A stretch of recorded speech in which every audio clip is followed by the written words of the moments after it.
Happy Monday, you Liberty lunatics, and I hope everyone had a wonderful, wonderful Thanksgiving. I know we sure did during our special with Blast Off with Johnny Rocket and Raylene Lightheart back on Electric Liberty Land on Wednesday. If you missed that, it was an outrageous time. Be sure to click back in your podcast feed and check that out. But now that we are all recovered from Thanksgiving, we've all had our meals, we've all had our Thanksgiving parties and what's not, maybe some awkward political conversations at dinner. I don't know what you guys went through, but whatever you did, I know this. Now we're back to reality, and you might have some healthcare decisions to make because it is open enrollment time for many of you, but you would never need to worry about open enrollment if you looked into our sponsors at Health Excellence Plus, because you can sign up with them all year long. If you lose your health care halfway through the year for whatever reason, you can always get on with Health Excellence Plus. Why? Because they're an amazing, refreshing, free market alternative to our standardized, corporatized, Obamacare-ized in health insurance that has become so darn expensive and so difficult to navigate. But Health Excellence Plus makes it so darn simple for you.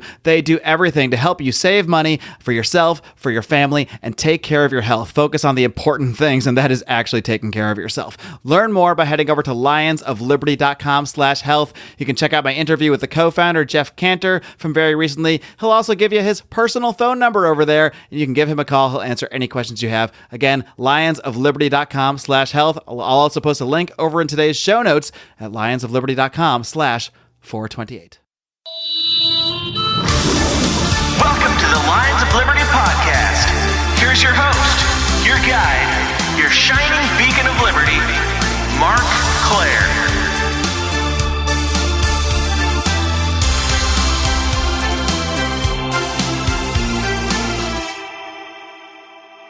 All right, my guest today is a Free State Project mover. He also works for the cryptocurrency Dash. And interestingly enough, and the reason he's coming on the show today is that he lives 100% on cryptocurrency. I'm very pleased to welcome Joel Valenzuela. Joel, are you ready to roar? Is taxation theft? The answer is yes to all these questions. So fantastic, yes. Wonderful, man. And we're going to really get into this issue in a bit. You know, this is something I touch on a lot, and the fact is I'm pretty much like the worst libertarian when it comes to Bitcoin and cryptocurrency. I do own some Bitcoin, so I at least have that going for me. And I actually own a Sia coin, too, on the suggestion of my friend Howie. But for the most part, I'll be honest, I don't really use it for anything other than I feel like I should have some as a libertarian. So we'll discuss a little bit more about why you use cryptocurrency for everything in your life. But first, I want to learn a little bit more about you, starting with how you first got involved in politics. Obviously, you got involved with libertarian ideas, ended up moving as part of the Free State Project. So give us a little recap of your journey there and then how you first became interested in cryptocurrency along that path. Yeah, so it's all basically the same story when you think about it. But basically, from an early age, I kind of was raised in this liberty-leaning conservative household where everyone says that freedom's a good thing, that America is the greatest country in the world because freedom, something about freedom, founding fathers, freedom. So in that way, I kind of always understood that was something that was important. Of course, over time, what that exactly constitutes shifted a little bit more. But essentially from day one, I just thought I was very fascinated by one thing in particular, which is economics, because for me, that was a way you could sort of prove that freedom works in an objective sort of a way. Whereas you could say, hey, let's check out these regulatory and tax environments in these countries and see how they perform on this objective measure of, say, GDP or other standard of living or other metrics over a long period of time. And you get to see on paper, you don't just argue, well, I think it's good that people should make these choices, or I think government should make those choices. It's something that really just you can put on paper. You can actually see. And so in that, I just started getting involved in think tanks from a pretty early age. When I was starting, I guess when I was 16, I was also homeschooled all the way up through college. And so probably not a coincidence to some of your political ideas. Yeah, of course. You get to escape some of the more forcibly put on Fowler ideas that float out there. But so I started interning at a bunch of free market think tanks where you kind of the libertarian conservative line is not so clear because it's all the sort of, what works, the free market. And so getting involved with that just sort of, that was what I did for my undergraduate degree was in statesmanship, of all things. And so I ended up being involved in that kind of scene professionally. And so, of course, over the years, it kind of took me more into a libertarians kind of world, even though I did work at a few different more conservative leading places, like, for example, the Leadership Institute, and even a brief stint at the George W. Bush White House way back in the day. And all that, of course, just solidified that, I think the freer that we can become, the less restrictions we have in our ways of just living life as we see fit and then being subjected to the real world consequences thereof, the better off things are. And one thing that always stuck out at me, because my family is from Mexico, and I did live in Mexico for a while, and I remember seeing the before and afters of the currency crisis that happened. Of course, I was too young to really fully grasp, but in the aftermath, of course, you see, oh, they're these old coins. They're no good anymore. But it's like, this is like 100 pesos, and this is like 1 peso. And the 1 peso now is worth way more than the 100 pesos then, they say. What happened to the other ones? And of course, hearing about the peso crisis and hyperinflation and all those kinds of problems, they always stuck out to me a little bit more than a lot of other issues of, well, you mean the dollar today is worth so much less than the dollar 100 years ago? It's only a fraction of that. And like, why is that? And that seemed like a mind-blowing kind of a thing, because, when you're a young kid and then you start to get adult jobs, you have your little piggy bank of squirreled away funds that you can use for whatever.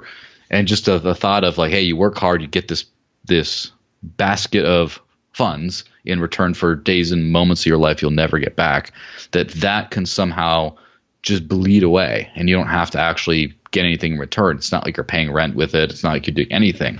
You're just sitting there, and as your value is going away over time, that struck me as like something that no one was really talking about nearly enough, especially when people are talking about practical solutions for liberty. Now, I know that, we talk about the absolute nirvana of a world where everything's free and wonderful, and we talk about where we are today and we're trying to get there.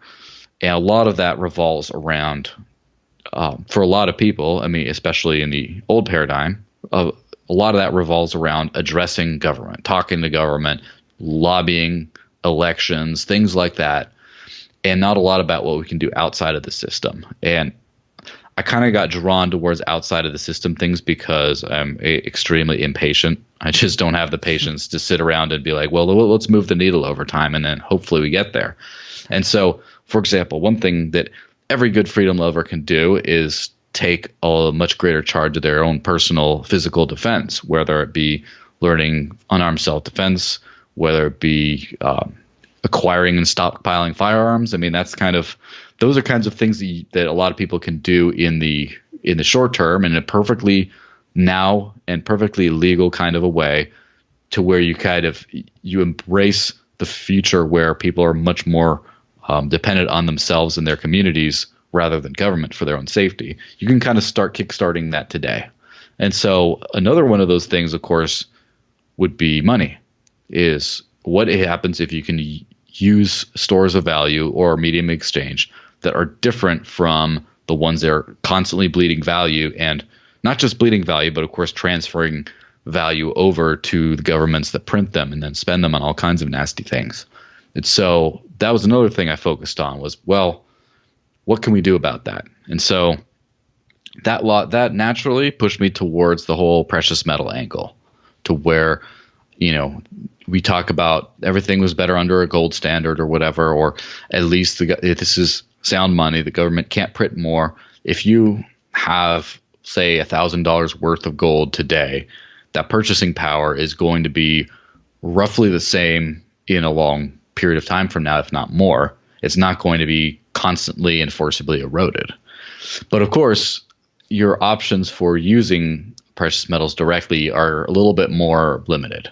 First off, you have to carry them around with you. You have to hold them in your house. They can be stolen. There's things like that. Precious metals are not really a tool that are quite suited to the modern digital age. Of course, as I still think everyone should probably have some. Everyone should learn how to use them. Everyone should hedge against volatility in other ways. But it is something that it's not like you're going to go back to doubloons to go buying your coffee in the morning. It's not like that's a practical way of trying to live in the free world you hope the whole world will be someday, but you want to start doing that now. It doesn't seem very practical. So somewhere around 2012, heard about this thing called the Free State Project, where people were trying out all kinds of radical freedom ideas in a real practical way.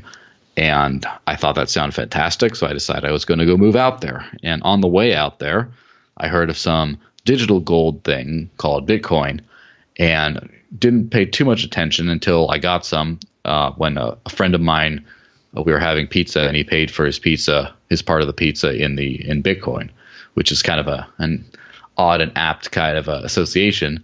But after I started using it, and I kind of saw how not only was this something you could use sort of like a bank card or a payment app or some kind of thing where you can just easily transfer value without having to lug some sort of a physical asset. But I saw it was in fact much easier than that. That you don't have to say, well, who's this person you're sending it to? Is it one of these special customers? Do you have to know who they are? That you could just send digital gold from point A to point B. There's a permanent public record of that, and someone else can get it in just a second and just use it. And they might have a physical identity tied to that. They might not. And it just kind of resonated not only as on a technological sort of way, like this is the future of finance, this is pretty cool, but also as as some kind of a way people can learn to be free without asking permission in a real practical and hard to shut down way. I mean, yeah, it sounds like you're really not only fascinated by the technology and its practical use of things, but it also fit quite well into, your sort of philosophical mindset of things. Yeah, of course. And as I was saying before, with the whole interest in economics from back in the day for its practical parts, it's kind of a symbiotic relationship between what one could call subjective valuation of freedom and objective valuation of better standard of living. And so if something makes people better off, it's probably because it makes people freer. And if something makes people freer, it probably makes them better off. And so sometimes though, when you're angling for the pure freedom angle, the hard-coded benefits that anyone who does not necessarily believe in freedom can still recognize might not be apparent right away.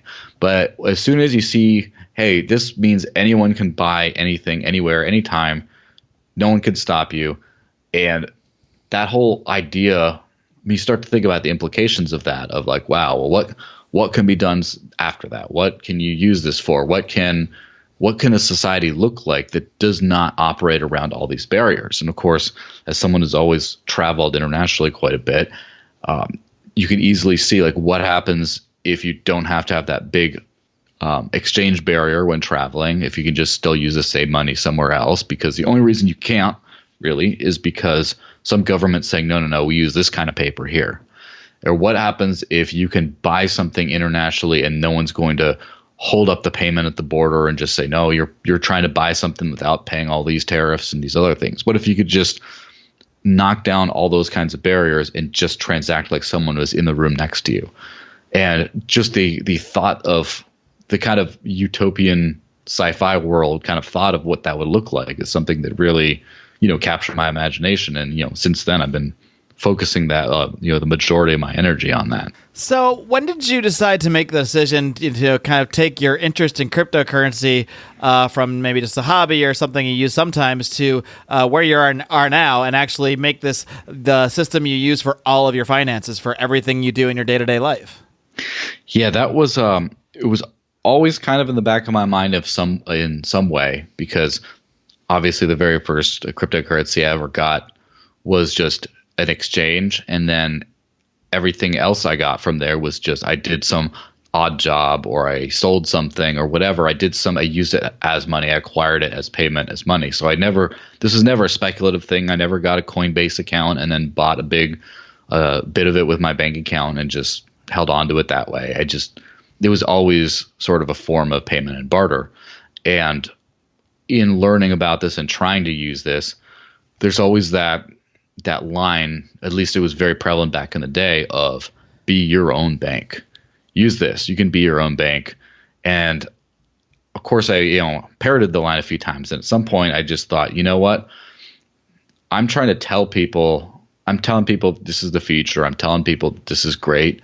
I'm telling people this is better, but do I really know if it is? Or more importantly, if I can be my own bank, why don't I? Why don't I just try to do that? So it was towards the end of 2015, I just decided, you know what? I'm not going to accept payment in any fiat currency ever again. I'm just going to only accept cryptocurrency payments, and which is of course a little bit of a risky move considering how few places will pay you in that. But I still managed to get by. What were you doing for work at that time? Obviously now you work for Dash, and I'm sure they have no problem paying you in crypto. But at the time, did you have any reason to believe you would be able to do that pretty easily, start taking payments that way? Yeah, I didn't really have that much reason to believe that would be successful. Since moving to New Hampshire, I was teaching martial arts in the evenings, and during the day, I was doing part-time work for a political advocacy organization. And at some point, I stopped doing both of those, and I just said, well, let's see what's going to happen. Let's see what I can find. I knew I had some writing skills, so I cold emailed a cryptocurrency publication, and right over Christmas of all times, and they answered me, and I just started working for them for a while, and then doing some other odd jobs for it. And so it turned out to work pretty well. It turned out to be that wasn't a barrier. It was not a barrier to getting actually paid in it, especially if you could start getting involved in the industry, have some sort of a knowledge of that. And so that lasted pretty well all throughout 2016. Early 2016, I got tired of my bank account and decided to get rid of it completely, because up until that point, I was doing some back and forth to where sometimes if I sometimes I'd sell some Bitcoin and for dollars in a bank account and use that. And then at some point I decided, you know what, that's got to go too. I got to just deep plunge. And that worked relatively well for a few months. And unfortunately, something which is much more in the crypto weeds for people who've not been paying very much attention, but for people in the cryptocurrency space is a very well-known event, is the Bitcoin blockchain started to become congested. There's a bunch of different political reasons that happened, but essentially too many people were trying to use the network and not enough supply in terms of bandwidth was given. And so confirmation times, like settlement times, started to go way up, and transaction fees started to go way up. And a lot of people kind of hung on for a year longer than I did, but because I was using this as my everyday money, I couldn't wait 2 hours for someone to say, oh yeah, we accepted your payment. Or I couldn't, buy a $10 sandwich and pay $3 in fees or something. It's just not tenable at all. Right. So at that point, I had to realize that what I tried to do is not exactly working. Now, of course, if you have a bank account and a fiat currency income stream and a mortgage and all the other stuff, and you just have some crazy digital gold stuff that you're speculating with on the side, it's easy to say, oh no, it's all fine, everything works. But when you're thrust in the middle of this, it can become pretty difficult. So I decided, okay, I can't keep doing this. I got to either come crawling back to my bank account and find some old other employers to pay me back in that filthy, dirty fiat that I talked so much smack about before. Right. Or maybe I got to find a way to keep this going.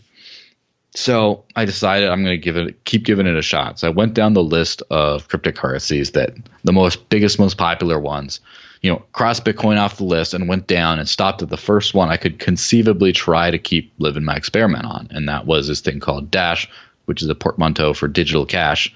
And so I started using that instead. I switched all my Bitcoin over to that and got a few odd writing jobs for it before I actually started working for the organization itself, which is quite another story in of itself, because Dash is a decentralized autonomous organization. So it's not like a corporate structure you work for. It's just you work for the network. You just make a request to the network to do some kind of work. And if the plurality of people involved with it decide yes, then you just get paid.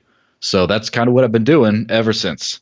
I'd love to dig into that concept a little bit more, because I think that's really maybe hard for people to wrap their heads around if they're used to just, a normal job where you go and have an interview with a company and that company hires you and then you work for them. And I guess it's very similar to the ideas behind cryptocurrency overall, is working in a decentralized way. But how does it work when you work for a decentralized organization exactly? Like, how do you go about getting quote unquote hired? I imagine it's not in the normal way. You're not showing up and interviewing with a CEO, because there's no CEO to be interviewed by. So how does that actually work?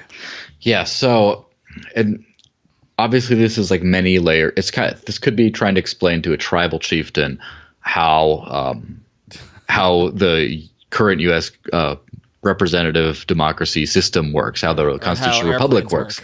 Yeah, to where you can. And I'm not as smart as a tribal chieftain, so it might be a challenge. But well, there you go. I mean, it's the same thing when you try to say, well, you got people who haven't been to prison, who all can write down a little thing, and then electors do what they want, and then they get a huge process. But I'll try to make it simple. So basically, if you own monetary units of Dash, if you own any of the units. If you own 1,000 of them, or if 1,000 of you own one and all know each other, or however it works out, because it's the network does not know who's a person and who isn't. It's completely pseudonymous. So you can run something called a masternode, which is just a special part of the infrastructure that just runs the whole network. But as part of as proving you own a significant stake in the network, you say, hey, I have skin in the game here. Those entities can then vote for something called the treasury. So every cryptocurrency has new coins created every single month. Some, like say Bitcoin and Dash, run out after a certain time. After a few decades, it's going to be decreased until it's just essentially no new coins. But so during that time, there's new ones created, and that usually goes to miners, who are specialized computers that help keep the network secure and process transactions and other things. So most of them, it just goes right to that. But Dash has a special thing where a portion of that is 10% of the new coins created is set aside for people working for Dash, for the entity. And all that means, in order to get that, you have to put in a budget proposal before the network, which means you literally just write up a thing of text, attach a 5- anti-spam fee, just so you don't have people overrunning the network with all kinds of nonsense. And then you just let it go. And if a net 10% of the network, or the masternodes, or Dash holders decide that they like your idea, then at the end of this cycle, the new coins created, a part of them just goes straight to you. They get minted out of nowhere, and then you get them. No middleman in between. So it's sort of like, you could call it like like a governance by a board of shareholders, and then you ask the shareholders for a project, for a funding for a project, and if they decide to agree, then yes. But it's all done in a completely decentralized way where no one can restrict anyone from participating. And that's how it's really kind of a radical system. Is it's not like one centralized corporation that can be taken down. It's just like the network itself kind of decides to fund that. Yeah, that is fascinating. Let's dive into a little bit more about how you go about using cryptocurrencies in your day-to-day life. Why don't we just start? Like, what are the biggest challenges? Obviously, getting to that point of obviously you had all those issues with Bitcoin and ended up using Dash more. But I'm just curious, like, what issues do you still have to this day that make things a little more difficult, or what have you? Yeah, the biggest problems are always not related. The biggest problems I had with Bitcoin ended up being related to the network itself, the coin itself. With where I am now living off of Dash, the biggest problems tend to be on the infrastructure and how early to the game we still are.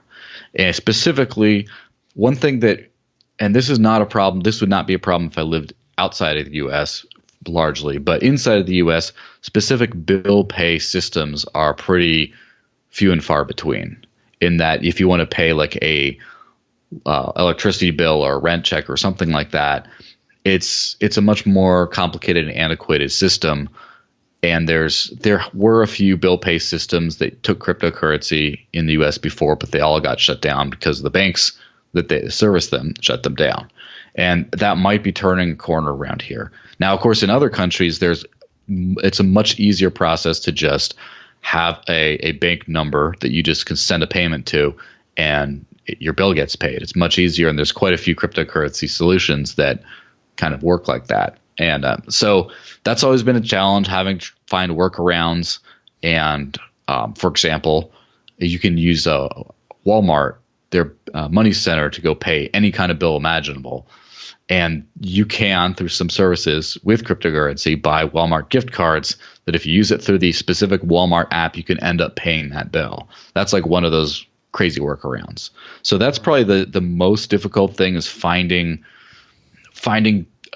specific bill pay type stuff. Now, buying, food, anything online, even gas. I buy these gas cards that come preloaded with, money for the gas pumps and stuff. I get those with cryptocurrency off the internet. What if you're just driving along, like on a road trip in the middle of nowhere, and you get hungry, and you stop at, a store that maybe they even take, like, well, I don't know if they take, I want to set up a total straw man example of a store that takes cash only, but maybe just a regular store that they don't have a Bitcoin infrastructure or anything. How are you grabbing a drink? How are you grabbing a snack? How are you dealing with little situations like that? Yeah, that's a little bit trickier depending on where you're at.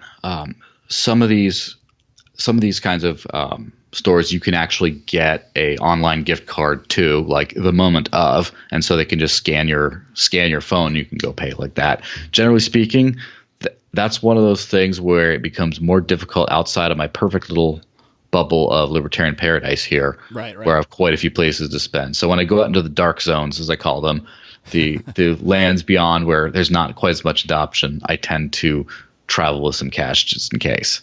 But gotcha. Around here, you can tend to make things work out pretty well. There's a significant gift card infrastructure, and some of them can be just bought for the precise amount. So here's an example. Once a month, myself and some friends go out to the local Buffalo Wild Wings to watch the UFC fights, because we're big martial art fans. It's always fun. When the bill comes, I can buy a gift code online with Dash for the exact amount that my bill was, and then they just write down the number on the receipt, and then they go charge it, and it works. So it's basically the same experience as if the chain itself accepted cryptocurrency, except it doesn't. So there's quite a few workarounds for that, for major chains and things like that. But beyond that, locally, there's quite a few places that take it directly. And of course, online is where it tends to be a little bit more prevalent. And when you say you live 100% on crypto, are you talking about not just the banking industry, but you don't even carry like US dollars around at all? I mean, you just don't use them, period? Very little. Sometimes it depends. Obviously, when I travel outside the state, I have to have some just in case. It's definitely something I keep to a minimum. And there have been quite a few weeks where I just have, $5 or less US dollars on my person and just don't touch them. But usually that comes most in handy when either I'm going to a new business that I want to take it, and I want to buy something first before I say you should take this digital stuff, or it's just, when I get tired of like the few options I have, and I'm just like, for a luxury, I'll have a different choice, because these places I can buy coffee, but I'm tired of these couple places. I want to go to this third place, and so I'll try that out. But other than that, it's like pretty much 100%. Hold your horses, kitty cats. I have to jump in here for 1 second and tell you about another great libertarian podcast. And this one is not your typical podcast. This one doesn't really focus so much on the ideas of liberty, but on music. And who doesn't love music in some form or another? I guess some people don't, but who really wants to know those people anyway? Let's be honest. Anyway, the show is aptly titled Sounds Like Liberty. Sounds Like Liberty is hosted by Liberty's favorite nerdy husband, Nick Pacone, and his wife, Lizzie.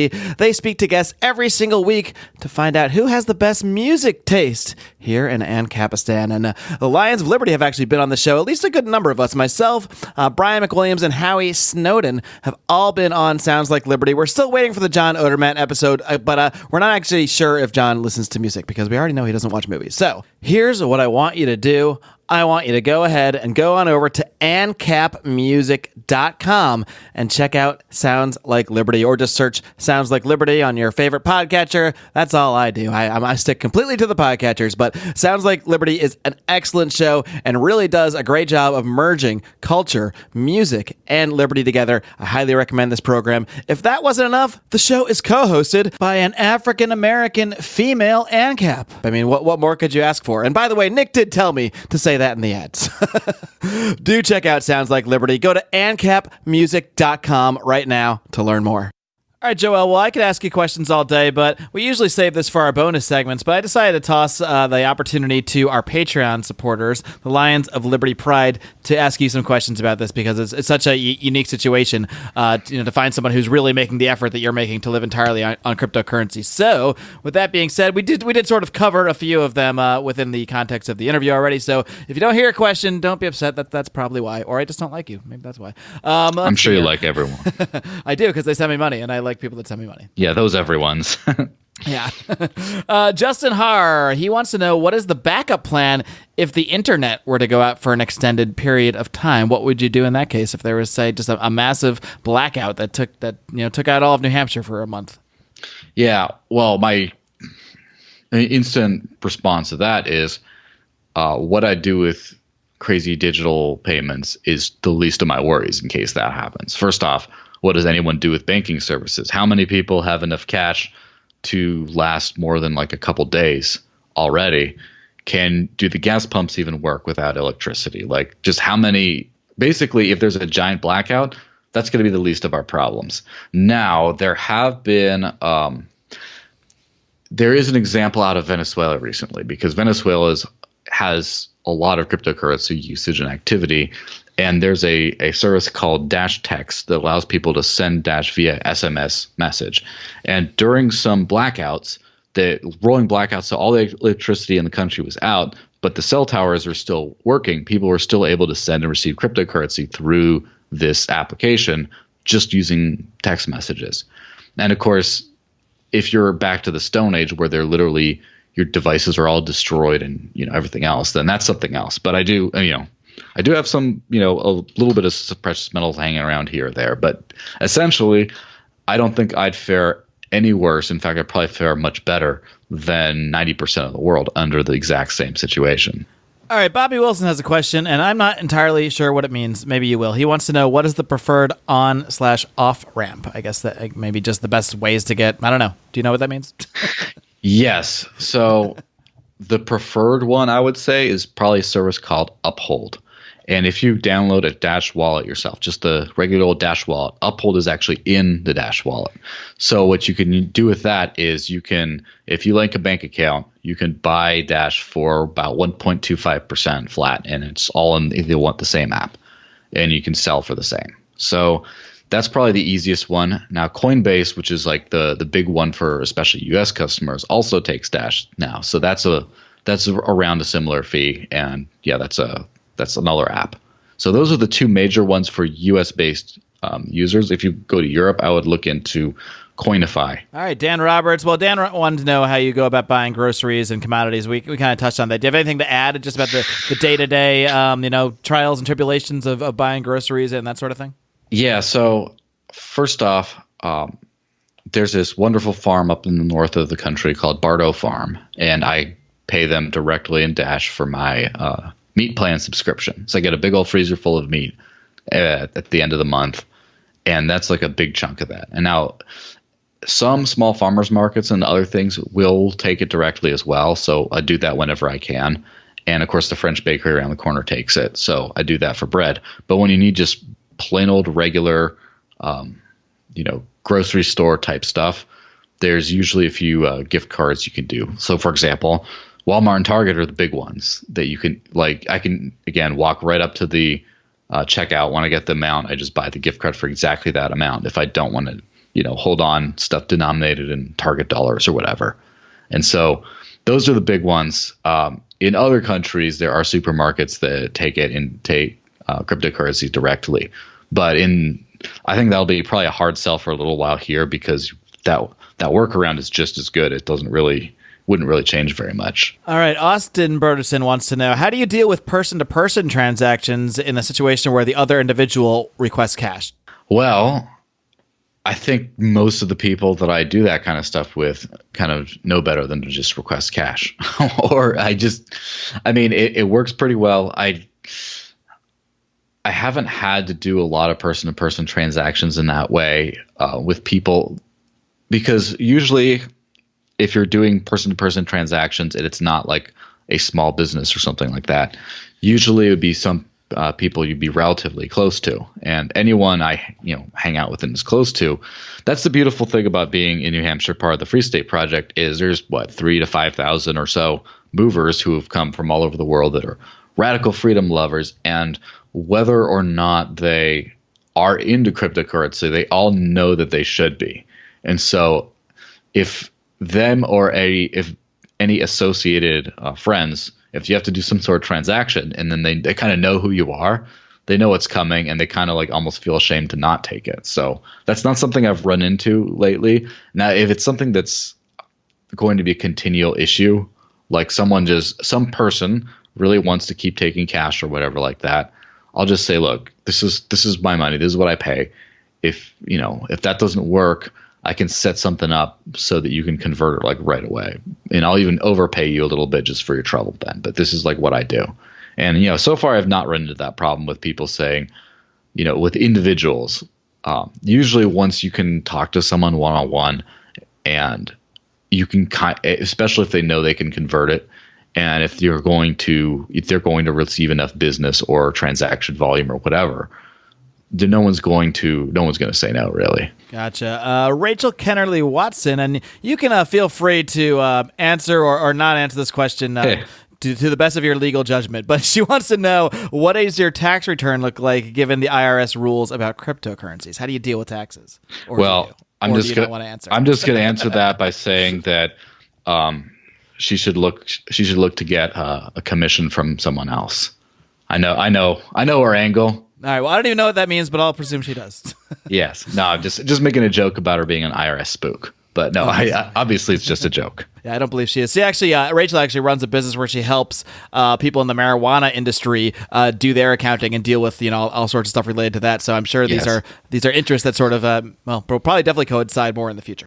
Now, just to answer on a more general subject regarding that specific question. There have been a few state jurisdictions that have accepted cryptocurrency for taxes around the world, and including, I think it was Ohio for a brief period of time. I'm not sure if they still do.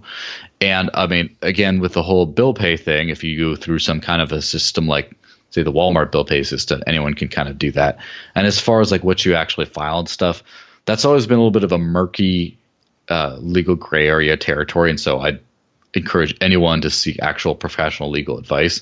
However, it seems to be as a commodity, just capital gains. If you acquire some for some amount, and when you get rid of it or spend it, although there have been some bills introduced at some point to make a what do they call it, a floor on that, where if it's like under $900 worth, you don't need to calculate capital gains on like purchases, but it's just generally a capital gains type setup. So, and I know plenty of people, like I believe I heard that the IRS is now asking for to identify if you have any cryptocurrency or not on the forms. Although in the past, before they asked stuff, people just used their judgment on how they wanted to record that as capital gains amongst all their other assets. Use your judgment. I guess that's the final rule when it comes to this stuff. Ultimately. Use your judgment, but definitely recommended to get a professional involved, Yeah, it's kind of like if you get pulled over by the cops and you have something in your car that maybe they don't think you should. Use your judgment about what you tell them about that. Yes, use your judgment, and always the best advice is always have a legal professional help you out with that stuff, because that's what they're for. Yes, we are not a legal advice show. Ben Panji wants to know, how do you deal with the emotional roller coaster of daily fluctuations of net worth? I guess a lot of drugs. Yeah, well, no. I do enjoy craft beer, and there is a good craft brewery around here that takes Dash directly, so that doesn't make it any better. However, generally speaking, that's a great way of phrasing the question, because it is more of an emotional roller coaster than an actual real one over a long enough time frame. Now, surprisingly, it's been surprisingly easy, all things considered. I mean, back in the early days when I was using Bitcoin and I had extremely thin margins, there were a couple times when the price dipped in a short term, and I was kind of put in a more difficult spot, but made it through. Generally speaking, though, the first Dash I ever received was when I was writing an article, and it was worth about $7 per Dash. And today, which is considered to be somewhere around the bottom of the bear market, it's about 10 times that. So over the course of the up and the down, it's been a whole lot more up than down across just about every major cryptocurrency you can imagine. And I mean, especially when compared with fiat. So as long as you're not going crazy, it's more of just I'm just not gonna spend. I'm gonna wait until there's a big upswing to buy that new dining room table, and then when it's down, it's just like, well, I'm just not gonna go out and leave the house for coffee for a month or two. I'm just gonna just make it inside. You just gonna ride this one out. Yeah, and I'm sure you could do fine even if you don't quite go like that, depending on the margins. But it's it is what it is, and honestly, it's something that encourages a very entrepreneurial kind of way of thinking, because if you have a job and a paycheck, your life is pretty stable as long as you don't get laid off for the most part. Now, if you own a business, that's a completely different setup where you don't know what your income's going to be month after month. You don't know what your expenses are going to be. You can kind of estimate a lot of it, but there's a lot of up and down. There's a lot of volatility, and volatility to a certain extent is freedom. This is what happens. You have a job, you get paid this, your business doesn't make that the next month. You have to figure out how to deal with it. Then the times of plenty, when you just get a giant surge of customers and income, you just say, okay, well, here's how I'm going to save this much. I'm going to expand the business in this way. I'm going to go take home this much. You kind of all figure it out. And that whole dealing with the wild uncertainty is kind of something that I believe we as human beings were sort of bred to do in the beginning, where, you run around, you have a harvest, you run around and hunt, you get some big prey, and then there's lean months when you're just struggling and you have to go through all the up and downs. And to a certain extent, the state has sort of promised us an out of all this in favor of stability. And so I think that instability to a certain extent is the price you pay for freedom. All right, finally, we've got one more question from Austin Broderson. This is an interesting one as well. He wants to know, do you arrange your spending? This, I guess you sort of did answer this a little bit, within the context of the last question, but do you arrange your spending around the strength of a particular cryptocurrency that you're using at the time, or do you just kind of stick with mostly Dash, or, how do you look at the different cryptocurrencies you might use? Well, I am pretty close to, historically, after I stopped using the Bitcoin, I've been pretty much all Dash. I had the only other stuff I've had has been someone wanted some Dash from me, and so they gave me something else. And so I just kind of had that. But as far as spendability, what can you spend it on globally and specifically in New Hampshire? The businesses that take cryptocurrencies around here, most of them use a certain payment processor called AnyPay. And if you look at their statistics, they publish their charts month after month. About 75 to 80% of all their payments for all cryptocurrencies are Dash. So there's not much else that's being spent as far as a money.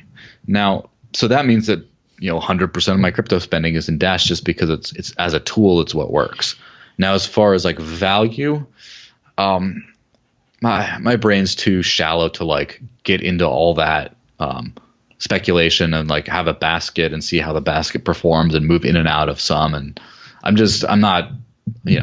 already spending way too much intellectual capital on just figure out how I can use this to pay for bills and stuff, that I don't really have the time that I don't have the mental capacity to just be okay, well, I'm going to, Monero's looking pretty low right now. I'm going to throw some Dash into there, and wait, and then in 6 months, it went the other way. I'm going to go take some gains on that one. I don't have time to do that. Sure, and that would really complicate something that you're trying to simplify. I think your use of cryptocurrency to make it as simple as possible through your everyday life. It's already complicated enough in some ways, so that would just add another layer of having to. Some people do it. some people are good at this. I'm not one of them. All right, well, Joel, I really do appreciate you coming on and sharing your story and taking questions from listeners. I'm curious, before you go, do you want to give one final pitch for people out there, maybe people that have dabbled in cryptocurrency, maybe someone like me who just owns a little Bitcoin and just kind of sits on it? I don't really use it for anything functional. Why should libertarians in particular, but really anybody at all that might happen upon this interview, why should people seriously consider doing what you're doing? Maybe not to the full extent you're doing it, but perhaps at least incorporating the use of cryptocurrency in our daily lives. Yeah, because I hate to say it in these kind of stark, maybe gloomy terms, but if the government disappeared tomorrow, a lot of people who hate it would be in a bad spot because they've been so used to relying on government services and other things like that. And it's the same thing with, for example, what would you do without police tomorrow? A lot of people would probably just not know what to do because they don't know how to defend themselves. They haven't been practicing freedom. And so if you're practicing freedom, the first thing you should care about, in my opinion, is your personal health and safety, which would be, having good diet and exercise and also being able to protect yourself. So, for example, firearms ownership. But the second most important thing beyond just are you still alive or not is resources and money. So if you know how to defend yourself, but then the government can just take away your money at any point, either just confiscate from your bank account or just say you can't, or just reissue the whole national currency. So now the paper you have is worthless. If that's a big problem, then you should probably take care of that. And if we as a global populace start trying to live free today, then the excuses piling up for why we need some kind of a violent entity in all areas of our life, those excuses start to fade away. And more importantly, even if you decide to destroy or scale back some entity such as that, and then it causes great hardship because people just aren't used to dealing without it, then they're going to be clamoring for an even worse government. So if you're serious about freedom, you should learn how to be personally safe and financially autonomous as well. All right, Joel. Well, again, I appreciate you coming on. Before I let you go, why don't you just toss out people can find out more about what you're working on or your social media. Anything else you want to toss out there, anything you want to mention, feel free to plug away. Yeah, so please feel free to follow me on Twitter at The Desert Links. Desert is in hot, dry place. Links is in kitty cat. No, it's not The Desert Linux. So that's the main place you can follow me. If you want to know more about cryptocurrencies in general and specifically Dash, there's a great site that I run called dashnews.org, or just dash.org. Kind of gets you into it. And I do a weekly podcast for all kinds of cryptocurrency stuff on every Friday, and that comes out also on dashnews.org. But basically, The Desert Links on Twitter, dash.org to learn all about Dash, and dashnews.org to keep up with all the crazy stuff that's going on in this world. All right, Joel. Well, I really appreciate your time, and best of luck with living the crypto life, and keep on roaring, man. Yes, thanks very much. Rawr.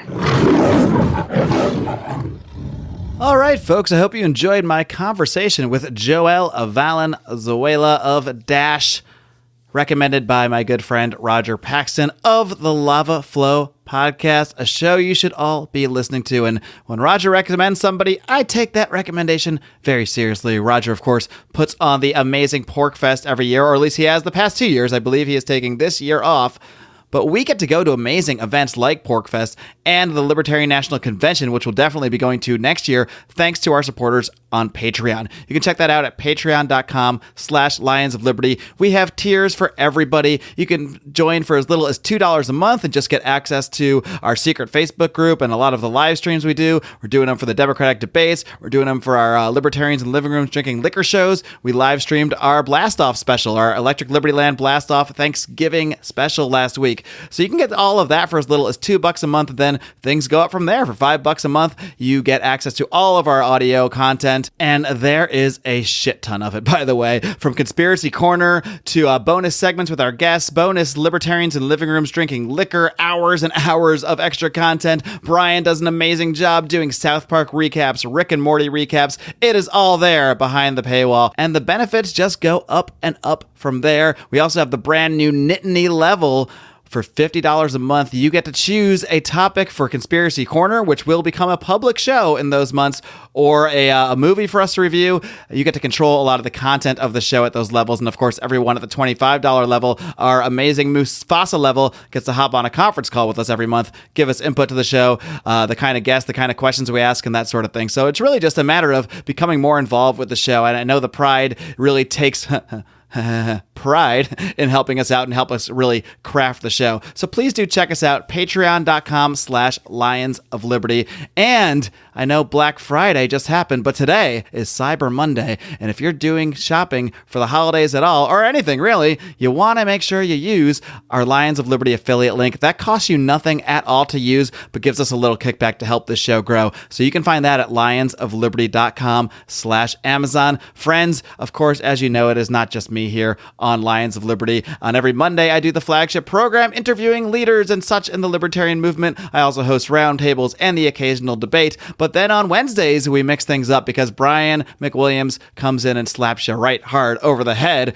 with his weekly shot of comedy, culture, and liberty on Electric Liberty Land, while John Odermatt wraps things up every Friday with his hard-hitting and inspiring look at the broken criminal justice system on Felony Friday. You don't want to miss a thing, just like Steven Tyler in Armageddon. You don't want to miss a thing. Yeah, I just did that, and I'm not editing it out. I could do a lot better, though.